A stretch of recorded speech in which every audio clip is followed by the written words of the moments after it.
Beteiligungsgesellschaft, GmbH. Otto Görner was managing director of the holding company, among whose many corporate assets was the security firm.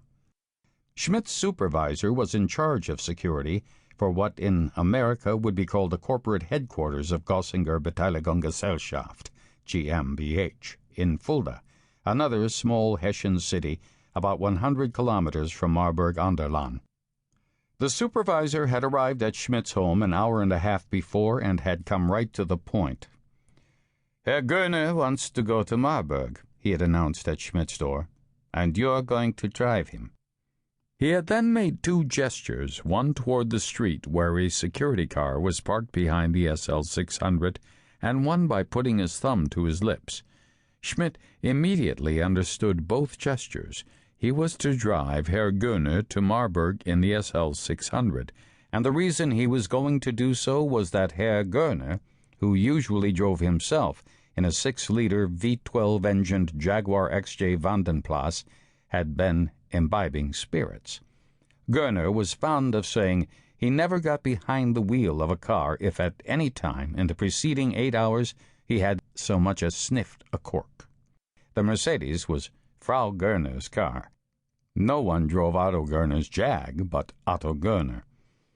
Görner's physical appearance was that of a stereotypical Bavarian.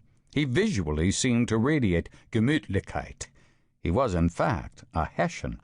And what he really radiated, even when he had not been drinking, was the antithesis of Gemütlichkeit.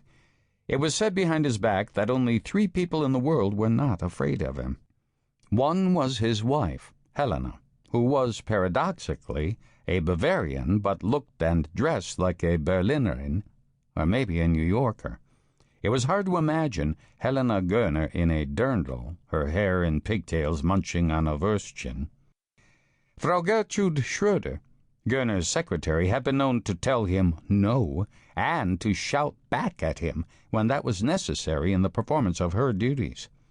The third person who didn't hold Görner in fearful awe didn't have to.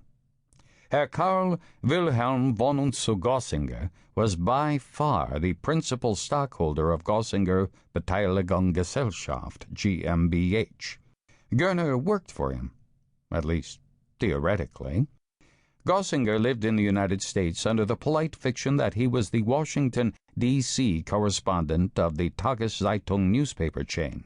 There were 7, scattered over Germany, Austria, Czechoslovakia, and Hungary, which constituted another holding of Gossinger Beteiligungsgesellschaft, GmbH. It was commonly believed that the heir to the Gossinger fortune seldom wrote anything but his signature on a corporate check drawn to his credit, and instead spent most of his time chasing movie stars, models, and other female prey in the beachside bars of Florida and California and in the après-ski lounges of Colorado and elsewhere. "I said it's been 769 fucking years, and they're still waiting for a fucking virgin," Görner repeated. "Yes, sir," Schmidt said, now sorry he had asked. "You do know the legend?" Görner challenged. Schmidt resisted the temptation to say, "Of course," in the hope that would end the conversation. Instead, afraid that Görner would demand to hear what the legend was, he said, "I'm not sure, Herr Görner." "Not sure?" Görner replied scornfully. "You either do or you don't." "The crooked steeples?" Schmidt asked, taking a chance. "Steeple singular," Görner corrected him, and then went on. "The church was built to honor Elizabeth of Hungary, 1207 to 1231. She was a daughter of King Andrew II of Hungary.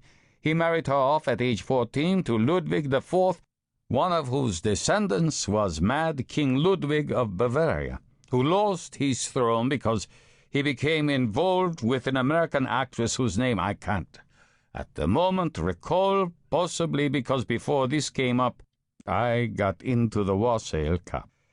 Anyway, Ludwig IV, the presumably sane one, went off somewhere for God and Emperor Frederick II of the Holy Roman Empire.